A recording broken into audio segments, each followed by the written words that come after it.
Gabriela. हजारों साल नरगिस अपनी बेनूरी पे रोती है, बड़ी मुश्किल से होता है चमन में दीदावर पैदा।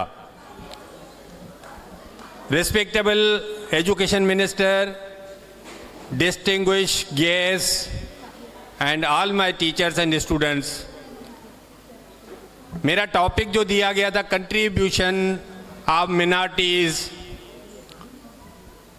रिस्पेक्टेबल एजुकेशन मिनिस्टर, पाकिस्तान में मिनॉरिटीज ने बहुत बड़े काम किए जिनका जिक्र नहीं है।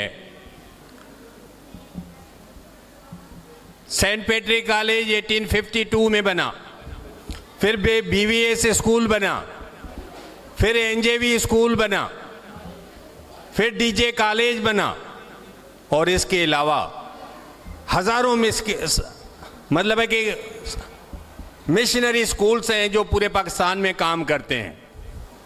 इसके अलावा और बिल्डिंग्स मिलेंगी। सिर्फ इस बंदर रोड पे आप देखेंगे ये हाल आपको नजर आ रहा है, इसके बराबर में NJV स्कूल नजर आ रहा है, शोभराज मैटरनिटी होम आपको करीब से नजर आ रहा है। बहुत सारी चीजें जो मिनॉरिटीज ने बनाई पाकिस्तान की खिदमत में।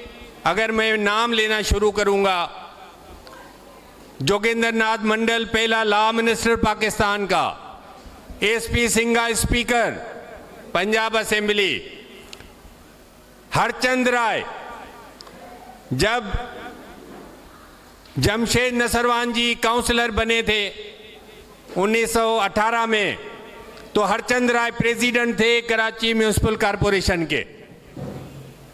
मेयर साहब बड़ा उनको चले गए तो मेयर साहब को ये बताना था, तो हरचंद राय एक वकील थे और 38 साल तक कराची बार काउंसिल के वो सेक्रेटरी रहे थे, और उन्होंने बिजली लगवाई थी कराची में, पहले इलेक्ट्रिसिटी नहीं थी।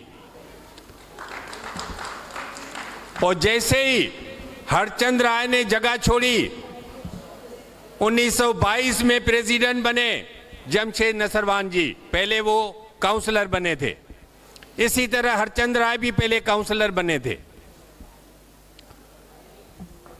जमशेद नसरवान जी को अगर मैं देखूंगा कि उन्होंने क्या नहीं किया, जब वो सिर्फ काउंसलर थे 1918 में, 1919 में इन्फ्लुएंजा की बीमारी यहां फैली थी, तो सिर्फ एक काउंसलर होते हुए उन्होंने बड़ा काम किया, दिन रात काम किया। वो डॉक्टर भी नहीं थे।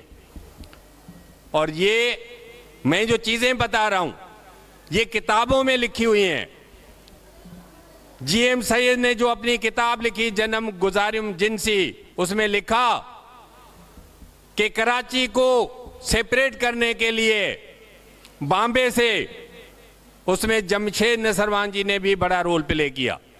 हालांकि वो कराचाइट था, उसको पता था, उसके बहुत हिंदू दोस्त थे जो इंडियन नेशनल कांग्रेस में, लेकिन उसके बावजूद उसने कराची के मफाद में काम किया और बॉम्बे से अलग करने के उसमें मूवमेंट में हिस्सा लिया। उसके बाद देखेंगे जमशेद नसरवान जी ने मामा पारसी जो स्कूल आज मौजूद है उसकी बुनियाद उन्होंने डाली। जमशेद नसरवान जी ने सोचा कि हमारे मुल्क में औरत और बच्चे की बड़ी वो होनी चाहिए, उनके सेहत का ख्याल होना चाहिए, क्योंकि आज भी इन्फेंट मार्टलिटी रेट पाकिस्तान में 1000 बच्चे पैदा होते हैं तो 55 डेथ हो जाती है उनकी एक साल के अंदर। उन्होंने गुलबाई उनके अपनी मदर के नाम पे मैटरनिटी होम बनाया यहां जहांगीर पार्क के नजदीक। उन्होंने, हालांकि वो इंडस्ट्रियलिस्ट थे, वो जमींदार नहीं थे, उनके पास कोई जमीन नहीं थी। उनके वालिद के पास आइस फैक्ट्री थी, उनके वालिद के पास फ्लोर मिल थी, उनके वालिद के पास साल्ट फैक्ट्री थी। उनके बावजूद उन्होंने हारियों के लिए काम किया, उन्होंने पीजेंट मूवमेंट के लिए यहां काम किया, सिंध हारी तहरीक का में हिस्सा लिया, और जो सक्खर बैरेज बना उसको बनाने में भी जमशेद नसरवान जी का रोल है। जमशेद नसरवान जी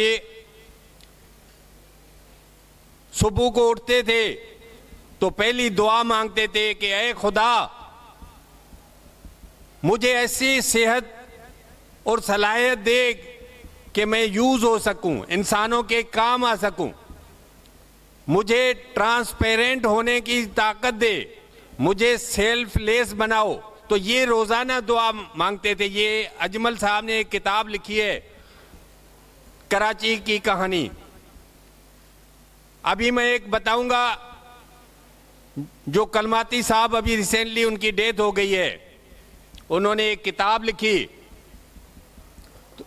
तो उन्होंने भी एक जगह जिक्र किया कि एक दफा अली मोहम्मद राशिदी साहब मशहूर हैं, सिंध के बड़े मायानाज वकील हैं। तो उन्होंने एक दफा बंदर रोड पे देखा कि एक आदमी है गद्दे को पैदल लेके जा रहा है, उसके पीछे पीछे गाड़ी जा रही है।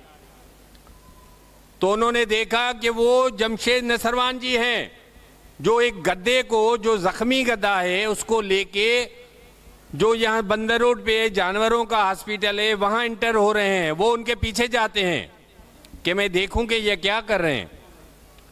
तो वो उनके साथ गए, वहां बैठ गए, डॉक्टर को बोला कि इस कुत्ते का इलाज आप जब, इसकी डॉन्की का इलाज आप जब तक करोगे, जब तक ये मुकम्मल सेहतमंद नहीं हो जाता। वो बैठे रहे और उसके बाद बताया ये रोज आपके पास आएंगे, इनका इलाज करना है, इसके पैसे फीस मैं दूंगा। और उसके अलावा उन्होंने ये भी किया कि उसके मालिक को डेली वेजेस दिए।